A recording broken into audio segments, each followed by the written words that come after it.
तो चलिए दोस्तों, आज हम बात करेंगे एल्काइल्स अमाइंस के बारे में, जिस स्टॉक में कल आपको लगभग 1% के आसपास की गिरावट देखने को मिली है। तो अगर आप एक लॉन्ग टर्म इन्वेस्टर हैं और आप ये सोच रहे हैं कि इस स्टॉक में क्या ये सही लेवल है एंट्री लेने के लिए, तो आज हम इसके बारे में बात करेंगे। और अगर आप एक लॉन्ग टर्म इन्वेस्टर हैं तो इस वीडियो को पूरा देखिए, तो इस वीडियो को हल्का सा भी स्किप ना करें। तो चलिए दोस्तों, वीडियो को शुरू करते हैं।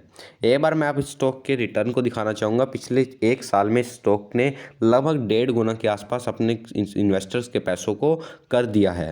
पिछले 5 साल के रिटर्न की बात करें तो पिछले 5 सालों में लॉन्ग टर्म में इस स्टॉक ने लगभग 28 गुना के आसपास इस स्टॉक ने अपने इन्वेस्टर्स के पैसों को कर दिया है। लगभग 1 लाख रुपए से इस स्टॉक ने लगभग 27 लाख के आसपास अपने इन्वेस्टर को पैसों को कर दिया है। पिछले 20 साल की बात करें, पिछले 13 साल से 14 साल की बात करें, कंपनी ने 2007 के बाद से 2021 तक के रिटर्न की बात करें तो कंपनी ने लगभग 190 गुना अपने इन्वेस्टर्स के पैसों को कर दिया है। इसलिए मैं आपको हमेशा बोलता हूं कि आप हमेशा एक लॉन्ग टर्म इन्वेस्टिंग कीजिए। आप हमेशा एक लॉन्ग टर्म इन्वेस्टिंग का थॉट बिल्ड कीजिए। जब तक आप एक लॉन्ग टर्म इन्वेस्टिंग का थॉट अपने माइंड में बिल्ड नहीं कर पाएंगे, तब तक आप हमेशा स्टॉक में स्पेकुलेशन किए करेंगे। जब तक आप कंपनी के फंडामेंटल को अच्छी तरह से रीड नहीं करेंगे, तब तक आपको कंपनी के जो इनर कोर ऑफ बिजनेस है, जब तक आपको कंपनी के जो इनर कोर है, स्ट्रेंथ है, कंपनी की जो इनर स्ट्रेंथ है, जब तक आपको इनर स्ट्रेंथ आपको कंपनी की नहीं पता लगेगी, तब तक आप उस स्टॉक में सिर्फ और सिर्फ स्पेकुलेशन ही करेंगे। तो ये रिटर्न दिखाने का दोस्तों मेरा मकसद कुछ नहीं था। मैं इसलिए आपको इस स्टॉक के में रिटर्न दिखा रहा हूँ। मान लीजिए आपने 2007 में स्टॉक में इन्वेस्ट किया और आपने सोचा कि ये स्टॉक 20 रुपये का है और आपने स्टॉक को 200 रुपये पे सेल कर दिया। मतलब आपके स्टॉक, जहाँ से आपने स्टॉक बाय किया था, वहाँ से आपने स्टॉक को 10 गुना होकर आपके पैसे हो चुके थे और आपने स्टॉक को सेल कर दिया। पर आपने वहाँ पर मान लीजिए आपने उस स्टॉक के फंडामेंटल को रीड नहीं किया। आपने सिर्फ ये सोचकर इस स्टॉक को सेल कर दिया कि यहाँ से स्टॉक और कहाँ तक जा सकता है। 200 रुपये तो हो गया भाई, 10 गुना तो हो गया, इससे आगे क्या जाएगा स्टॉक। पर दूसरी जगह एक और लॉन्ग टर्म इन्वेस्टर है, उसने कंपनी के अच्छे फंडामेंटल को रीड किया, जहां पर उसे लगता था कि इस कंपनी का स्टॉक आने वाले वक्त में बहुत ही ज़्यादा इंक्रीज कर सकता है, केमिकल सेक्टर आने वाले वक्त में बूम कर सकता है। उसने स्टॉक को इन्वेस्ट किया, वो स्टॉक में इन्वेस्टेड रहा तो उसे एक बहुत ही बेहतरीन रिटर्न देखने को मिले थे। इसलिए मैं आपको कहता हूँ कि जब तक आप कंपनी के फंडामेंटल को अच्छी तरह रीड ना कर लें, उस सेक्टर के जो की रिवॉर्ड हैं और जो की रिस्क हैं, जब तक आप उस स्टॉक को, उस सेक्टर को अच्छी तरह एनालिसिस ना कर लें, तब तक आपको स्टॉक में 1 मिनट के लिए छोड़िए 1 सेकंड के लिए भी इन्वेस्ट नहीं करना चाहिए। क्योंकि जब तक आपको हमेशा एक स्पेकुलेशन का ही आपका माइंडसेट रहेगा उस स्टॉक के प्रति। अब हम बात करेंगे एल्काइल्स अमाइंस में। अगर आप एक नई एंट्री लेना चाहते हैं तो आपको करना क्या है।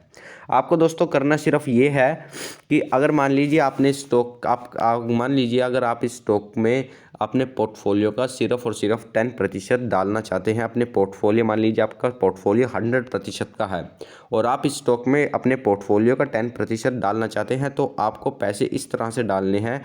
मान लीजिए आपके जो पोर्टफोलियो का 10% है, वो आपका पोर्टफोलियो 1000 रुपीज़ का है और आपके पोर्टफोलियो के 100 रुपीज़ बैठते हैं उसका 10%। तो आपको उस 100 रुपये में से 40 रुपये तो लमसम करना है। मतलब उस 10% में से आपको 40 रुपये, 100 रुपये में से 40 रुपये तो लमसम करना है और जो बचा हुआ 60 रुपये है उसे आपको एक स्टैगर्ड वे ऑफ अप्रोच रखनी है। आपको उसे सिप करना है। सिप से क्या होगा दोस्तों, आपके पास एक एवरेजिंग हमेशा एक ऑप्शन रहेगा, जिससे आपको कभी भी ये नहीं होगा कि स्टॉक का प्राइस यार जहाँ से मैंने लिया था वहाँ से घट चुका है और मेरे पास फंड नहीं है स्टॉक को एवरेज करने के लिए।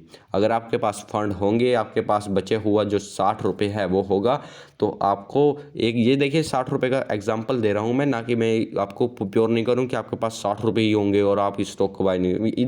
This is only example. तो आपको वो 60 रुपये के लिए आपके पास एक एवरेजिंग का ऑप्शन होगा।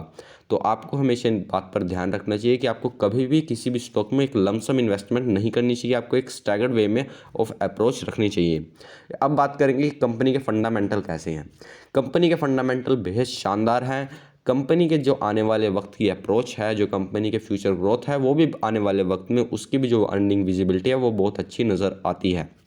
इसलिए आपको स्टॉक में एक लॉन्ग टर्म इन्वेस्टर के पॉइंट ऑफ व्यू से ही होल्ड करना चाहिए। अल्काइन माइंस के स्टॉक में अब आपको एक स्प्लिट भी देखने को मिले था पिछले 1 साल के पिछले 2-3 महीने पहले। अब इसके टारगेट की बात करें तो कंपनी के जो आने वाले 5 सालों में आपको स्टॉक में टारगेट लगभग 16 से 20 हज़ार के आसपास, मार्क माय वर्ड दोस्तों, आपको लगभग 16,000 से 20,000 के आसपास यहाँ पर आपको स्टॉक के इन जो टारगेट हैं वो मिल सकते हैं अगर आप एक 5 से 6 साल तक आप इस स्टॉक को में इन्वेस्टेड रहते हैं। क्योंकि जो केमिकल स्पेशलिटी केमिकल सेक्टर का जो सेक्टर है, जो स्पेशलिटी केमिकल सेक्टर में जो फ्यूचर ग्रोथ है वो बहुत ही ज़्यादा ब्राइट नज़र आती है। कंपनी में आने वाले वक्त में बहुत शानदार ग्रोथ आपको देखने को मिल सकती है। इसीलिए आपको कंपनी में आने वाले वक्त में एक अच्छी इन्वेस्टमेंट देखने को मिल सकती है।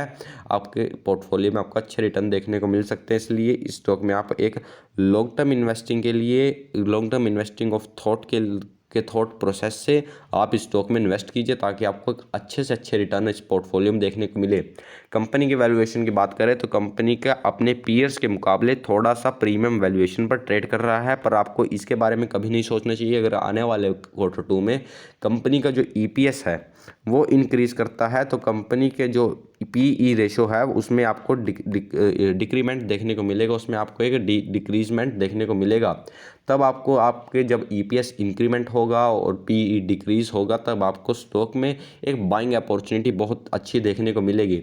इसलिए आपको देखिए स्टॉक में पिछले 13 सालों में न जाने कितने बार बहुत बढ़िया बढ़िया क्रैश आए हैं, कितने बार कंपनी के स्टॉक ने एक अच्छी डिप दी है, पर जिन्होंने भी उस डिप को एक अपॉर्चुनिटी की तरह माना है उन्हें ही आने वाले वक्त में उनके फ्यूचर में एक अच्छी फ्यूचर ग्रोथ, एक अच्छे रिटर्न अपने पोर्टफोलियो में देखने को मिलेंगे। अल्काइल माइंस बेहद ही अच्छा स्टॉक है, आने वाले वक्त में आपको एक अच्छे रिटर्न बनाकर दे सकता है। कंपनी के स्टॉक में बहुत ही ज़्यादा पोटेंशियल अभी बाकी है। कंपनी का EPS आने वाले वक्त में बहुत ही शानदार तरीके से इंक्रीज़ कर सकता है।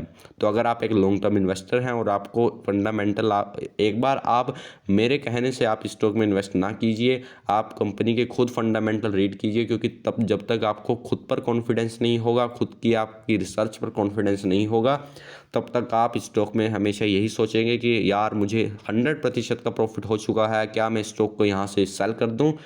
तब तक आप स्टॉक में पैसा नहीं कमा पाएंगे। इसीलिए स्टॉक में आप तभी इन्वेस्ट कीजिए जब तक आप फंडामेंटल आपको इस कंपनी के अच्छे लगते हैं, और जब तक आपको कंपनी के फंडामेंटल समझ में ना आए तब तक आप स्टॉक में 1 रुपया भी इन्वेस्ट ना कीजिए। इसलिए आपको हमेशा स्टॉक में अगर फ्यूचर ग्रोथ बहुत ज़्यादा बाकी है अभी स्टॉक में, फ्यूचर रिटर्न्स अभी इस कंपनी के बहुत शानदार होंगे, और कंपनी का जो स्टॉक है वो पिछले 1 महीने में कंसोलिडेशन पर चल रहा है।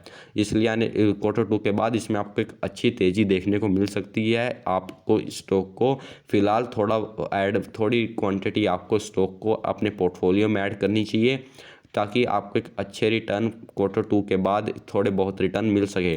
तो अगर आप एक लॉन्ग टर्म इन्वेस्टर हैं तो लॉन्ग टर्म के लिए ही स्टॉक में इन्वेस्ट कीजिए, ना कि एक short term point of view से।